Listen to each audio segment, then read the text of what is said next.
Assalamualaikum warahmatullahi wabarakatuh. A'udzubillahi minasyaitonirrajim. Bismillahirrahmanirrahim. Wa bihi nasta'inu ala umuri dunya waddin. Wassalatu wassalamu ala asrafil Wassalatu wassalamu ala Wassalatu wassalamu ala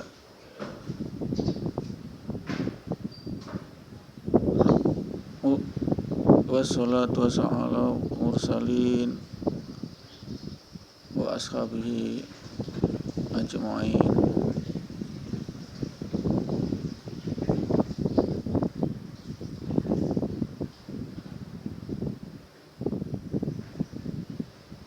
Allahumma salli ala Muhammad wa ala ali Muhammad walhamdulillahi rabbil alamin. Wassalatu wassalamu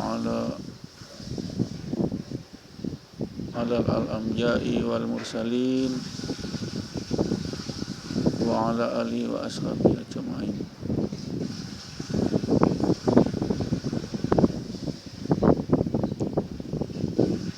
Rabbi shrah li sadri wa yassir li amri wahlul 'uqdatam min lisani yafqahu qawli.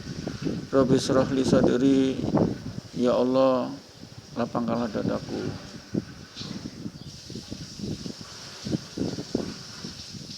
Wa yassir li amri, permudah urusanku.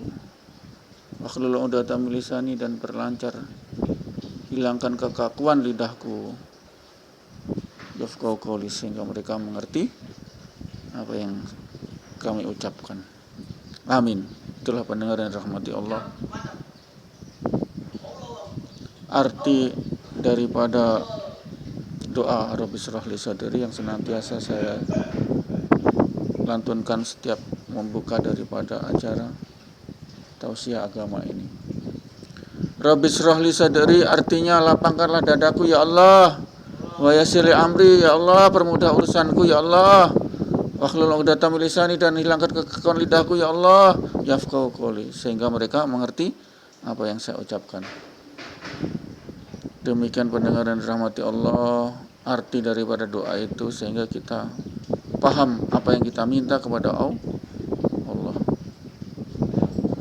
sehingga kita dalam memperingati daripada Dirgahayu HUT kemerdekaan NKRI yang ke-75 ini, insyaallah kita tetap diberi kerahmatan dalam berbangsa dan bernegara. Kerahmatan Allah, keberkahan Allah sebagai pintu gerbang kemerdekaan, dalam pintu gerbang kerahmatan Allah, atas berkat rahmat Allah dan disertai dengan bahwa kemerdekaan adalah hak segala bangsa, dan untuk itu maka penjajahan di atas dunia tidak sesuai dengan peri kemanusiaan dan peri keadilan, sehingga keinginan suci kita, para leluhur pendiri bangsa, founding father kita, mendirikan NKRI ini yang berdasarkan ketuhanan yang Maha Esa. Qul wallahu ahad, la ilaha illallah, dakhalal jannah, la ilaha illallah, tiada Tuhan selain Allah, maka masuk surga kita dijamin oleh Allah. Bukan amalan kita yang bikin kita masuk surga, bukan amalan kita, karena amalan kita itu sangat riya, bukan untuk Allah, untuk manusia, untuk makhluk. Ujub, bangga diri itu. Jadi bukan amalan kita yang masuk ke kita surga, bukan. Niscaya bukan, karena apa? Ada unsur sedikit kita itu riya. Tidak bisa, Mas. Bukan amalan yang masukkan ke surga, tapi keikhlasan kita dalam hakul yakin, ilmul yakin, ainul yakin, yakni la ilaha illallah. Itulah yang memasukkan surga kita. Yakin, itulah yang kebenarannya hakiki. Amalan kita mungkin ada unsur haram, baju kita haram,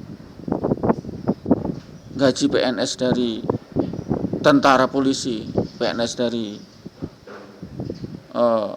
pajak babi, ya pajak babi mas, retribusi ternak, iya pajak babi, pajak retribusi miras, cukai rokok haram, cukai miras haram, pajak hotel zina, tempat zina, pajak hotel, semua dikumpulkan, jadilah gaji kita haram. Kita tidak diterima sholat kita karena kita gunakan gaji PNS ini dari itu sumbernya, dari hal yang haram.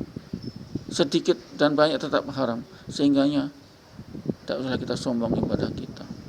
Yang memasukkan kita karena rahmat Allah, yakni dengan didasari kalimatullah wa man kana akhiruka kalami la ilaha illallah wa man kana, dan barang siapa wa man kana, dan barang siapa mereka, wa man kana, dan barang siapa akhiruka, di dalam akhiruka, kalam dalam akhir hidupnya sebelum sakatul maut, kalami berucap la ilaha illallah dakhala jannah, tiada Tuhan selain Allah dakhala jannah. Itu yang memasukkan surga kita, bukan amalan kita. Nonsen semua itu kalau amalan kita.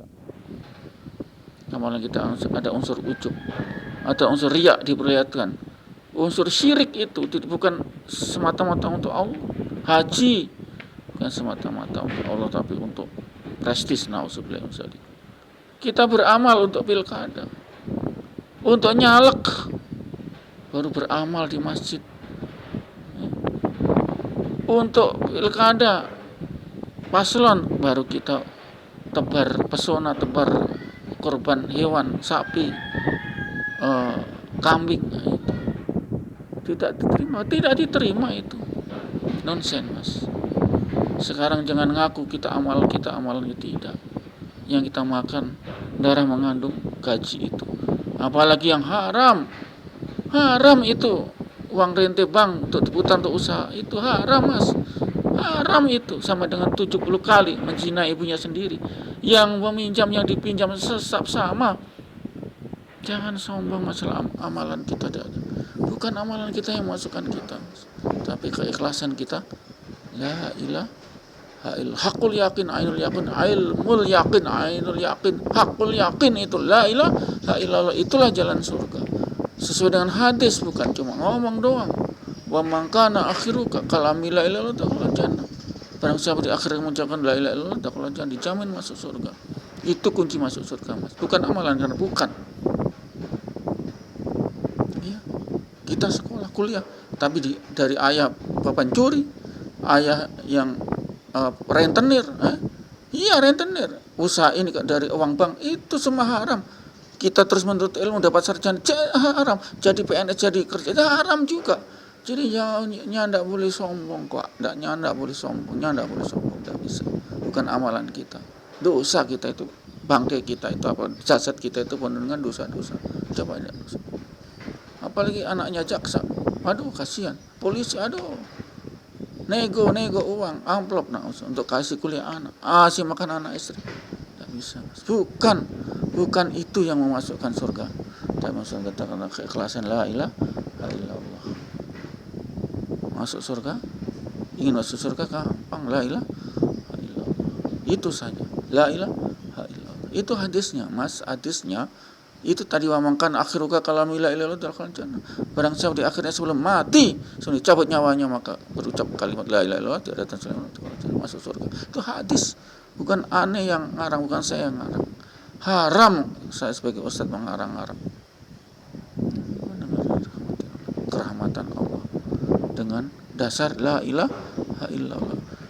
Kalimat la ilaha illallah di samping timbangan, samping kiri timbangan, samping kanan timbangan la ilaha illallah, samping kanan timbangan la ilaha illallah, dan kemudian samping kiri dunia seisinya, itu masih berat la ilaha illallah. Allah menjadikan dunia itu supaya makhluknya, tujuannya satu, Allah, supaya makhluknya memuji Allah, mensucikan Allah dengan apa?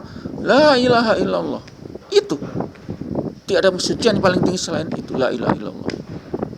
Hanya orang-orang muslim, orang-orang muttaqin yang mampu menjaga amanah ini, la ilaha illallah. Selain itu tidak mampu, Mas. Mereka menuhankan Yesus, menuhankan Isa, menuhankan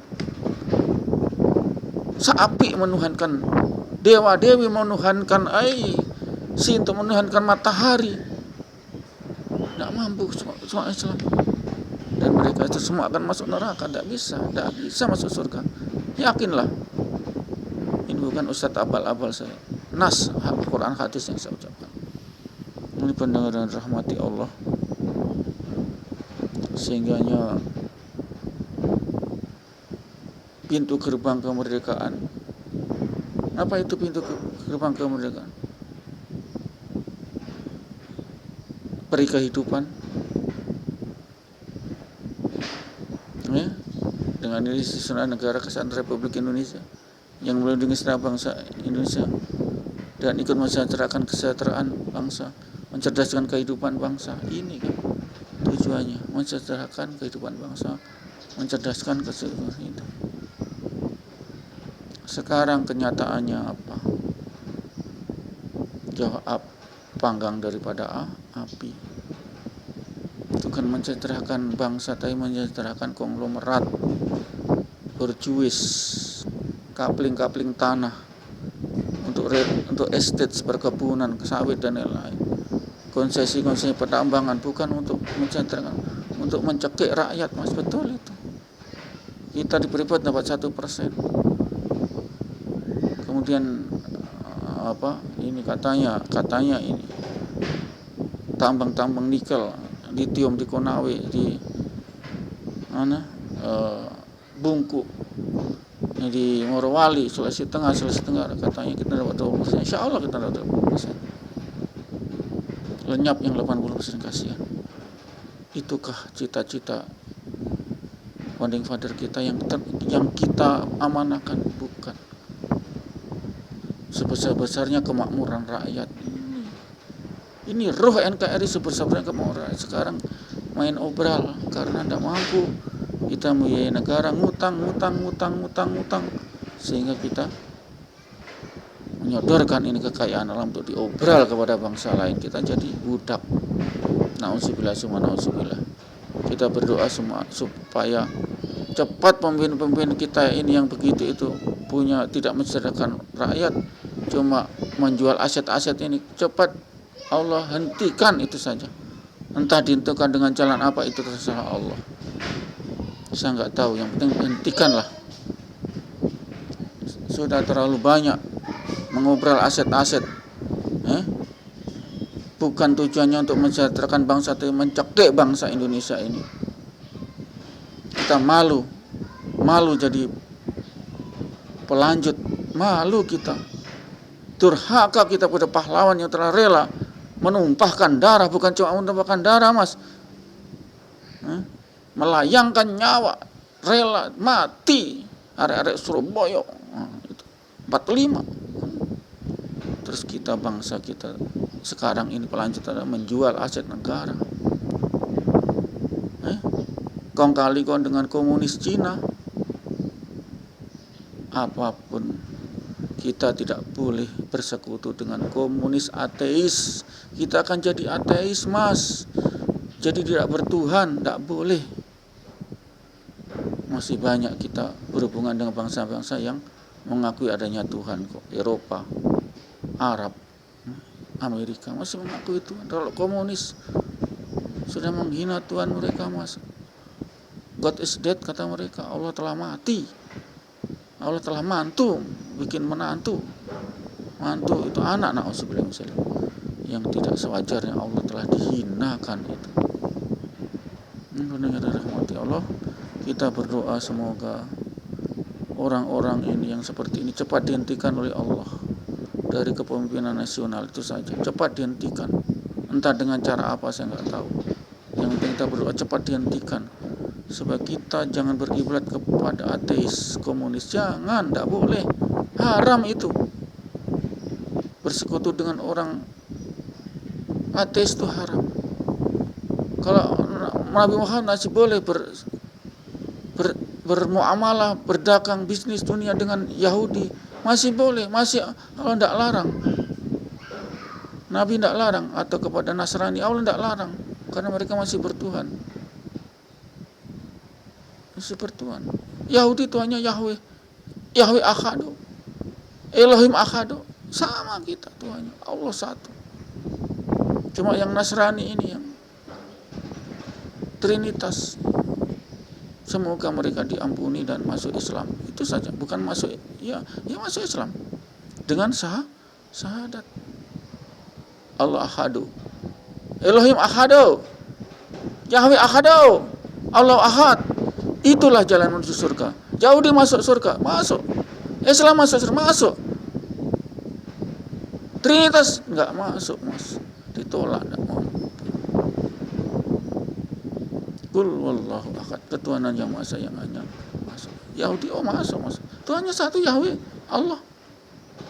Trinitas enggak masuk, Trinitas enggak masuk, Mas. Dia ngakui Tuhan selain Allah, aduh, enggak bisa masuk surga.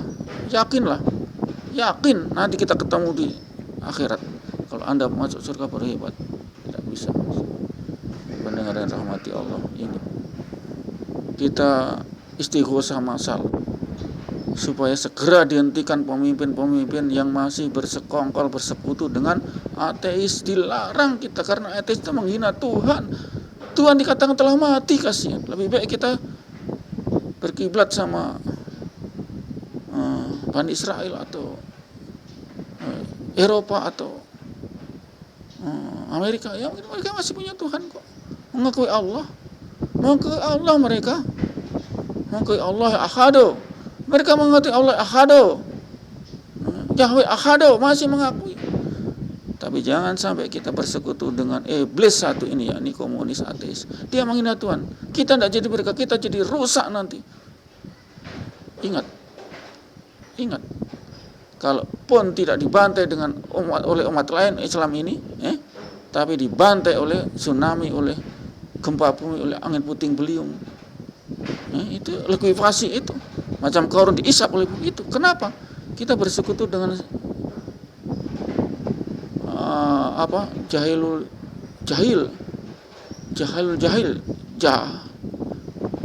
sejahil-jahilnya, di atas jahil, yakni ateis. Tidak boleh. Kita dilarang berkomunikasi dengan orang ateis, karena mereka menghina Tuhan kita, mengatakan Tuhan telah mati, Tuhan telah beranak, Tuhan telah mantu, Tuhan telah bunting. Nauzubillah. Rasulullah, maaf ya, masih membolehkan kita muamalah kepada Bani Israel, Yahudi, karena dia Tuhannya Yahweh, Tuhannya satu, Yahweh Ahadu, Elohim Ahadu. Pada Nasrani masih boleh, tapi kalau yang namanya ateis larang, dilarang. Dia menghina Allah, telah mati kok. Nggak boleh. Bencana ini Indonesia kalau kita sampai lanjutkan, rezim ini melanjutkan untuk komunikasi dengan ateis Cina, komunis. Nauzubillah. Semoga kita berdoa sabu jagat, supaya cepat dihentikan ini pemimpin yang masih berkomplot dengan ateis Cina. Nauzubillah. Kita akhiri. A'udzubillahi minasyaitonirrajim. Subhanallah wa bihamdihi, subhanakallahumma wa bihamdika, asyhadu an la ilaha illa anta, astaghfiruka wa atubu ilaik. Assalamualaikum warahmatullahi wabarakatuh.